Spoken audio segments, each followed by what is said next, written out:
Hello friends. One of my subscribers asked me, Chris, how do you deal with grief? And it's a brilliant question. And I can only give you the benefit of my experience and how I go about this. And I've had a fair amount of success with it. Grief is obviously different. It affects everybody in different ways. That could be depending upon biological factors, mental, psychological factors, and your social environment, right? And of course, not all deaths are the same. We'd never try and suggest that the death of a child or a partner could, say, for example, equate or be on a level with that of your 104-year-old great-grandmother, right, who dies peacefully in her sleep. So, on that subject, you've got to get your head around this, folks, because, again, as I'm always saying, everything you've been taught is a lie.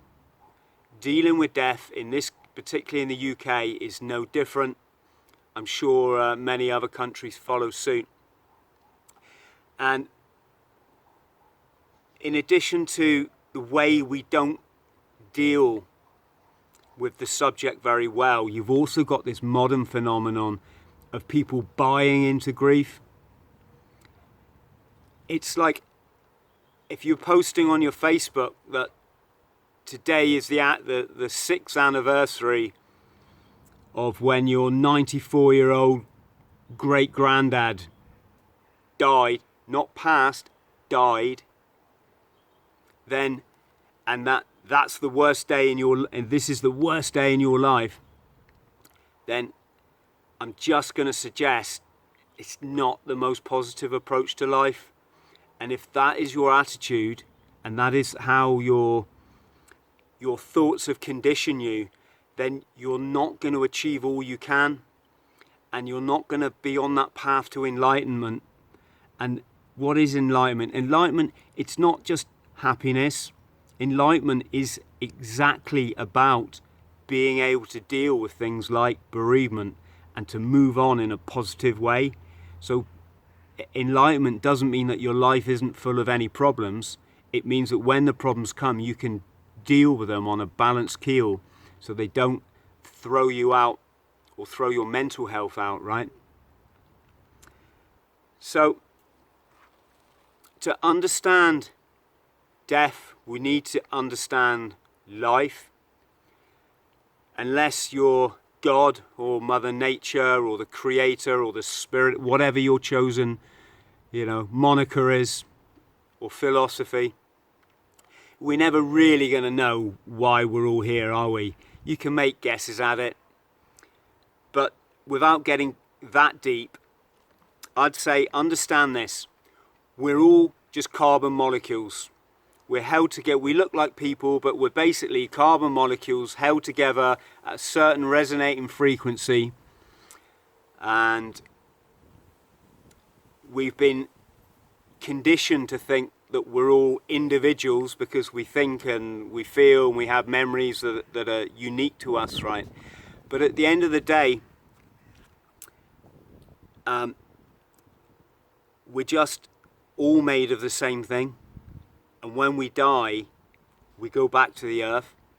The one thing I'll say there is, you never really die, do you? These molecules in your body, they're never going away. They just reform into a different form of life. And that is the best way I can, out of the two ways I'm going to tell you, this is probably the best way to frame things. Your loved one hasn't gone. They've just taken on a different form. So I'll say to my son when we talk about death, because I want him to have a positive outlook on the subject, I'll talk about when my friend dies, that I see him in the fish, I see him in the animals, I see him in the plants, I certainly see him in the flowers.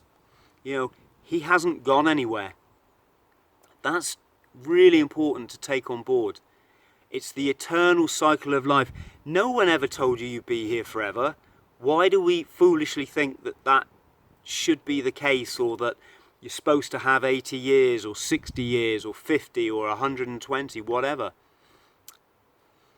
And when you start to frame bereavement in that much more positive construct, you're immediately taking the emotional strain off yourself, and you're taking the loss off you. My friends that are dead, they haven't gone anywhere. They're still here. I'm looking at them. I'm sat in my garden now, as you probably guessed. I'm seeing them in the vegetables that are growing. I'm seeing them in the sun that's shining on me. They couldn't go anywhere even if they wanted to, right? It's called life. It's just an eternal cycle, and it's nothing to get overly upset about, right? I'm not talking in the short term when you've immediately lost someone, of course. I'm just saying this is a good construct to take on board.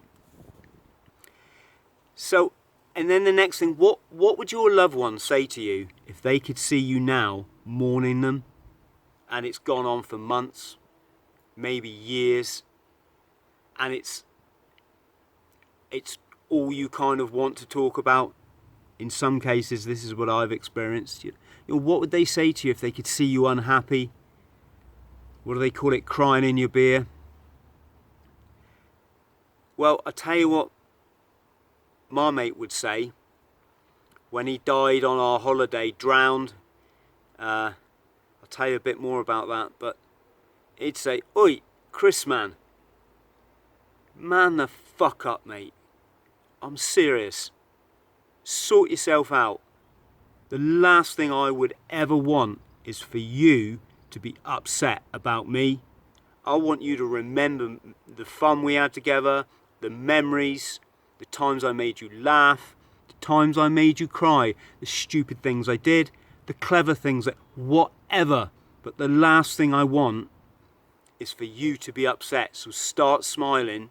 Even if you can only manage one smile a day, start smiling and do it today, and then do it tomorrow morning, and then do it the next day, and you do it until it becomes a pattern, and the pattern becomes habit, and then it just becomes a part of you, right? Now, there's another way. This might not be for everyone, but I've done this now. When my mother died in my arms, my stepfather died in my arms. Both went way too young. My mother was poisoned. Stepfather died of, or dad as I called him, died of lymphoma. And my best mate Lee drowned on holiday, jumped into a lake, and the next thing, I'm standing on the lakeside next to his dead body. So anyway, when I'm looking down at Lee's dead body, I had a choice, didn't I? I could let this make me or break me, or maybe not even do anything, right? Well, I certainly took the middle and the upper thinking there. You see, there's nothing to be gained by becoming depressed. And anyone who's been depressed will know exactly what I'm saying. You do not ever want to go there again. And to a certain extent, I found I have a decision over that. So when Lee died, I'm like, oh well, fuck it. And I went on and lived my life. I didn't spare a thought to it. I didn't mope over it. I wore bright colours to his funeral. I got the whole of the congregation, or the whatever your congregation is in when you burn someone, cremate someone. I got them all laughing over our stupid antics, right? And that was it. And I never allowed it to get me down. There was one time after Lee popped his clogs that I got really drunk one night. It was back in my drinking days. Drunk like a bottle of rum or something, and then I saw something that reminded me of him, something he'd done in my house, and I looked at it and went, and it really hit me. And to be honest, I had what I can only describe as a real therapeutic cry. I cried for like half an hour, bawled my head off, you know. And as that half an hour came to an end, I just started laughing and laughing, and I've been laughing ever since. It does work, folks. If you can be really strict with your emotions and not even go there. I did it with my mother. I did it with my stepfather. Dean's funeral, we were all up all night partying. You know, everybody was just putting a positive spin on it. It was a refreshing change from that morbid black service that British people seem to think is in some way, you know, the way forward. So, yeah, that's how I deal with it, folks. Like I said, that's just for me. I hope it helps you. Remember those people that have gone by the by, they loved you and they wouldn't want you to be upset, so please don't be it. And remember what I always said, what I always say. You get one life. That's it. One life. You don't want to be spending time miserable. You haven't got that time, you know. You haven't got that time. You got one life, and if you live it right, one life is enough.